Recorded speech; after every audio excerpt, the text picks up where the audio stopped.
उधर इस वक्त की बड़ी खबर का रुख कर लेते हैं। विदेश मंत्री डॉक्टर एस जयशंकर ने ऑस्ट्रिया के विदेश मंत्री से बात की है। आतंकवाद के मुद्दे पर दोनों के बीच ये बातचीत हुई है। एस जयशंकर ने एक्स पर पोस्ट कर ये जानकारी दी। परमाणु ब्लैकमेल के सख्त विरोध पर सहमति बनी है, क्योंकि पाकिस्तान लगातार ऐसी ही बातों को सामने रख रहा था जहां पर पाकिस्तान ये कह सके या भारत को ये बता सके कि भारत की कोई भी कार्रवाई भारत को परमाणु खतरे के दायरे में ला सकती है। लिहाजा भारत के जवाब के बाद अब ऑस्ट्रिया के विदेश मंत्री के साथ बात करते हुए परमाणु ब्लैकमेल का भी मुद्दा उठा है। डॉक्टर एस जयशंकर ने ऑस्ट्रिया के विदेश मंत्री से बात की। आतंकवाद के मुद्दे पर भी दोनों के बीच बात हुई है। परमाणु ब्लैकमेल के सख्त विरोध पर सहमति बनी है। मेरे साथ कई खास मेहमान इस वक्त जुड़ रहे हैं। रमन मलिक, प्रवक्ता बीजेपी, बहुत जल्द मेरे साथ जुड़ेंगे थोड़ी देर में। डॉक्टर प्रियंका गुप्ता, प्रवक्ता कांग्रेस, मेरे साथ जुड़ गई हैं। मेजर जनरल रिटायर्ड डॉक्टर जेके बंसल मेरे साथ डिफेंस एक्सपर्ट के तौर पर जुड़ रहे हैं। ग्रुप कैप्टन तपेश चौधरी, पूर्व अधिकारी एयरफोर्स, मेरे साथ जुड़ रहे हैं। और आर के भार्गव, पूर्व डीआईजी बीएसएफ, मेरे साथ इस वक्त जुड़ रहे हैं।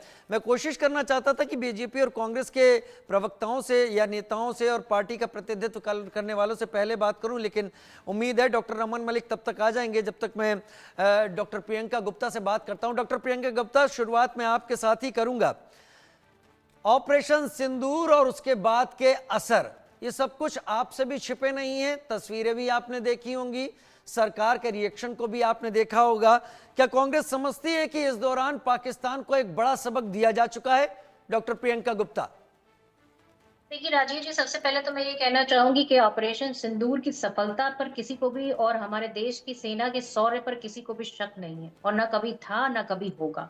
हम पूरी तरीके से आश्वस्त हैं कि हमारी सेना ने अपना भरपूर प्रयास किया और पाकिस्तान को नाको चने चबवा दिए। पर सवाल तो ये उठता है कि हमारी सरकार ने क्या किया। हमारी सरकार आज पूरी तरीके से सवालों के घेरे में है। जो सीज फायर हुआ, क्या वो व्हाइट हाउस से हुआ या फिर दिल्ली से हुआ? ये एक सवाल है जो सबके सामने है, और सवाल का जवाब आज तक प्रधानमंत्री जी नहीं दे पा रहे। सबसे बड़ी चीज ये है कि और एक बार नहीं, दो बार नहीं, तीन बार नहीं, चार बार, चौथी बार में भी डोनाल्ड ट्रंप जो अमेरिका के राष्ट्रपति है वो क्या कहते हैं? वो कहते हैं कि लेट्स डू द ट्रेड। हम अपनी बहनों के सिंदूर की कीमत पर ट्रेड करेंगे? ये हिंदुस्तान का चरित्र नहीं है। हिंदुस्तान कहता है कि हम अपने ऊपर किए गए हमले पर, जो आतंकवादी था जिन्होंने निर्दोष लोगों को मारा था, उस आतंकवादी हमले के एवज में पूरी तरीके से एकजुट होकर पूरा देश, पूरा विपक्ष साथ खड़ा था कि आप बदला लीजिए, आप पूरी तरीके से निस्तानाबूद करिए इनको और अपनी शर्तों पर सीज फायर कराइए। शर्तें कहाँ है सीज फायर की? किन शर्तों पे हमने सीज फायर किया? इन सारे सवालों के जवाब आज तक हमें नहीं मिल पाए। देश ये जानना चाहता है कि आखिर क्या है वो मजबूरी जिसके कारण पूरी तरीके से प्रधानमंत्री जी बोलने में असमर्थ है कि आखिर ये सच है क्या और किस रीजन से सीज फायर किया गया।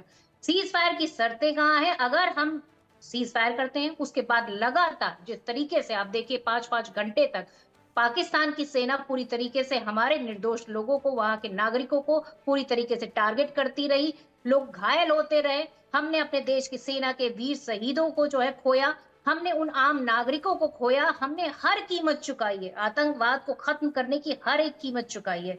पर वास्तव में आज ये सवाल पूरी तरीके से सरकार पर आके खड़ा हो जाता है, और मैं समझती हूँ कि सरकार जवाब देना चाहिए। सरकार को पूरी तरीके से खंडन करना चाहिए। जिस डिनर के लिए ट्रंप इनवाइट कर रहे हैं, जिस ट्रेड के लिए वो इनवाइट कर रहे हैं, उसका सच सबके सामने आना चाहिए।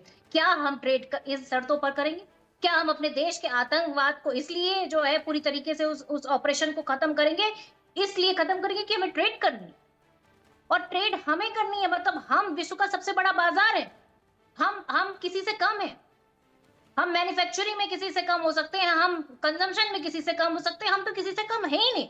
हम पांचवी सबसे बड़ी अर्थव्यवस्था है, हथियार से लैस है, हमारे पास आर्थिक रूप से मजबूत है, सेना के पास बल है, हम पूरी तरीके से सशक्त है। फिर कहाँ कमी आ गई? फिर क्यों हम जो है पूरी तरीके से असमर्थ है आज जवाब देने के लिए? बिल भी और उनकी ये चैनल के थ्रू इतिहास तो में पहली बार हो रहा है कि इस तरीके की चीजों का सामना आज हमें बैठकर करना पड़ रहा है। आज पूरा विश्व इस सवाल का जवाब जानना चाहता है कि क्या प्रधानमंत्री जी ट्रंप को जवाब देंगे या नहीं देंगे। आखिर उन्होंने चुप्पी क्यों साध रखी है? क्यों उन्होंने उनको चौधरी बनने की जो है इजाजत दे रखी है? क्यों उन्होंने नेतागिरी करनी स्टार्ट कर दी हमारे ठीक है, देश में? क्या ठीक। अगर अमेरिका पर हमला होगा, क्या वो हिंदुस्तान से पूछेंगे क्या वो हिंदुस्तान के प्रधानमंत्री की बात मानेंगे?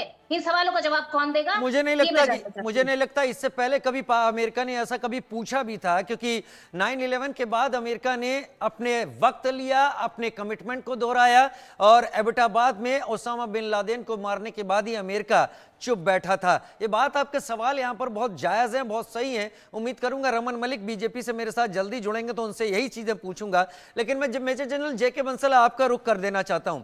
ये पहली बार नहीं है जब भारत ने इस तरीके का कोई कदम उठाया हो। उरी पुलवामा हमारे सामने है, उसके बाद हमने ऐसे ही कदम उठाए थे कि उनकी टेरिटरी में जाकर, खासतौर पर पीओके में जाकर इन जगह पर बस्ट किया था, इन जगह पर निशाना बनाया था। क्या इस बार का कदम पाकिस्तान को सही सबक दे रहा होगा? क्या जो सवाल इस वक्त प्रियंका गुप्ता उठा रही हैं या बाकी देश के लोग सोच रहे हैं दिमाग में, क्या उनका जवाब वाकई ढूंढा जाना चाहिए? मेजर जनरल जेके बंसल, वैसे मैं आपसे राजनीतिक सवाल नहीं पूछ रहा हूं, आप बस इसका जवाब दें कि इस बार का कदम क्या पाकिस्तान को सही मैसेज दे रहा होगा? गुड इवनिंग राजीव जी। जय हिंद सर। देखिए, इस बार का जो कदम है वो बहुत अलग है पहले कदम से। पहले एक एयर स्ट्राइक हुई जिसका उन्होंने खंडन किया, जी हमारे तो जो है कौवे मरे हैं। पहले उससे सर्जिकल स्ट्राइक हुई, लेकिन इस बार तो पाकिस्तान को बहुत ज्यादा डैमेज हुआ है। डैमेज ये हुआ है कि 5 ठिकाने पीओके में और 4 ठिकाने जो हैं वो पंजाब के अंदर में या इनके भावलपुर तक गए हैं। तो काफी इनको जो नुकसान पहुंचाया गया है, बहुत ज्यादा नुकसान पहुंचाया गया है, जिससे कि 100 से भी ज्यादा खुंखार आतंकवादी मारे गए हैं। जिसका प्रमाण ये था कि जब आतंकवादियों का जनाजा उठ रहा था, उस समय उनके सेना के अधिकारी वहाँ lieutenant general, major general, brigadier rank तक सब आए हुए थे। तो इससे तो ये सिद्ध होगा कि पाकिस्तान की सेना का आतंकियों के साथ में साठगांठ है। फिर जो है इसके बाद में जब उन्होंने एक जो दुस्साहस किया हमारे 15 शहरों के ऊपर में, तो उनके सारे जो ड्रोन और मिसाइल को हमने नाकाम कर दिया, कोई असर नहीं हुआ। फिर उसके बाद जो रिटेलिएट किया हमने, तो रिटेलिएट करने के बाद में जो उनके जो एयर जो डिफेंस थे उनको सबको बर्बाद कर दिया। लाहौर तक का शहर जो है वो बिना किसी एयर डिफेंस के। फिर उन्होंने दोबारा जब किया, उसमें उन्होंने फतेह मिसाइल भी छोड़ी, तो उसको भी हमने इंटरसेप्ट करके खत्म कर दिया, क्योंकि हमारी ब्रह्मोस मिसाइल बहुत ताकतवर है। हमारा जो है जो एयर डिफेंस 4-5 लेयर का बहुत ही सशक्त है, जिसका देख लिया गया है कि बहुत, उसमें S-400 ले लीजिए, जो आप पृथ्वी ले लीजिए या आकाश ले लीजिए, और जो हमारा एंटी ड्रोन D4,